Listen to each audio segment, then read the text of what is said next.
You need to be the leader you were made to be, and just reflect. The emotional climate of a school reflects the internal climate of its leader and its leadership team. If you're frantic, the building becomes frantic. If you're defensive, the building becomes defensive.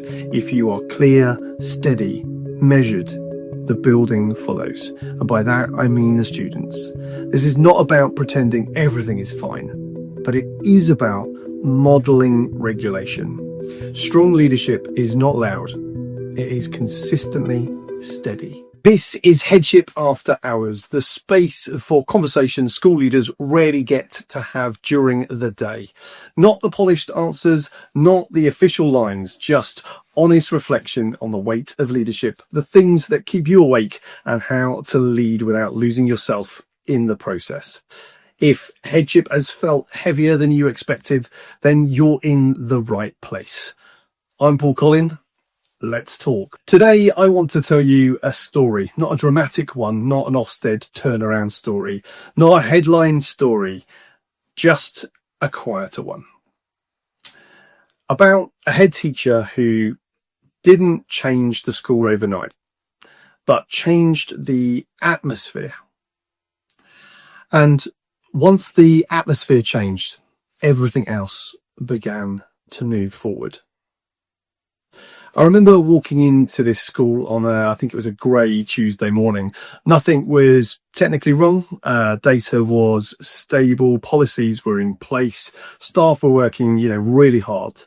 But the air felt tight. You could feel it. When you go into a school and you can feel when something's off. Conversations were really clipped. People were careful.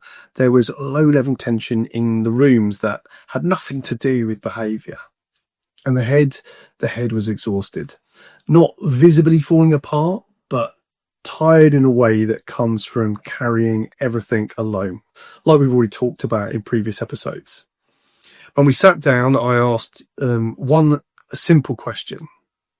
What are you trying to prove?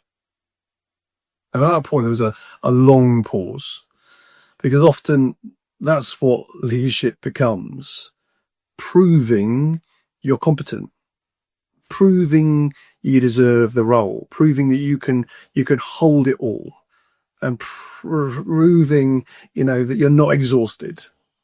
But we know it is. You know that many people have got that imposter syndrome.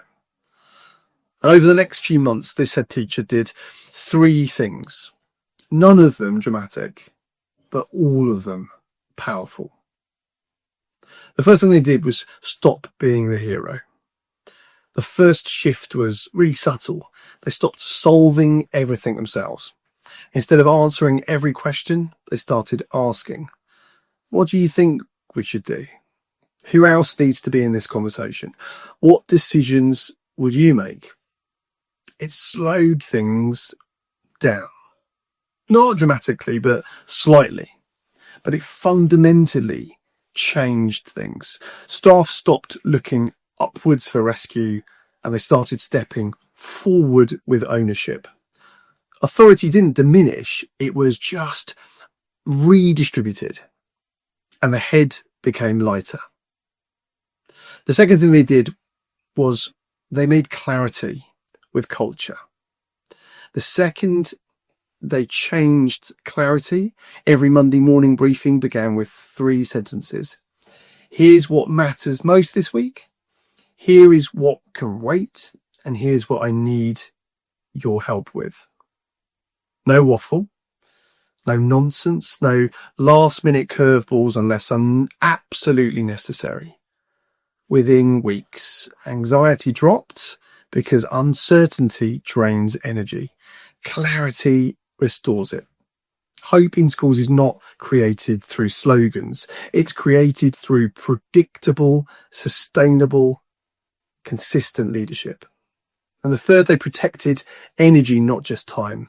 The third was a shift about that energy.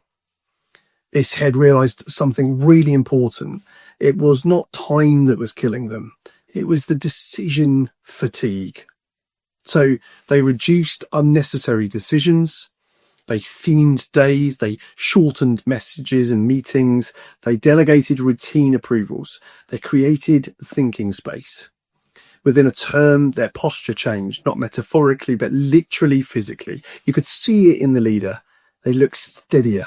And when a leader steadies, the building steadies.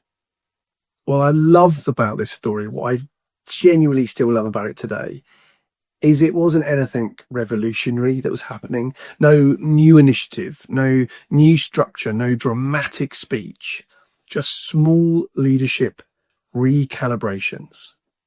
And that's hopeful because it means you don't need to reinvent your school. You don't need to reinvent yourself.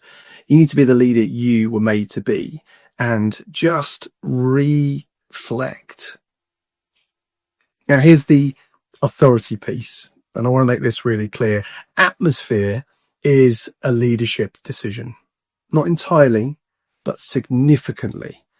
The emotional climate of a school reflects the internal climate of its leader and its leadership team.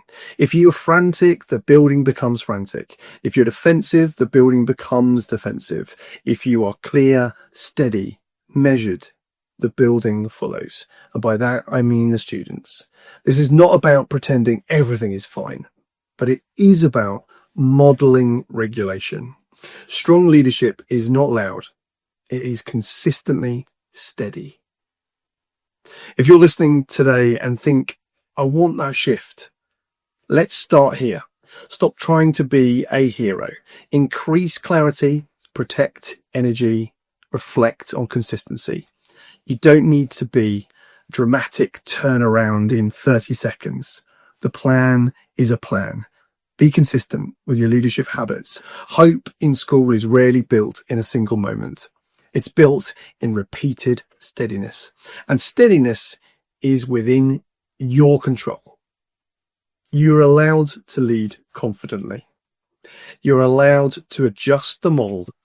You are allowed to build a culture that feels calmer than the one you inherited. You are the head teacher. And when you do, people will notice.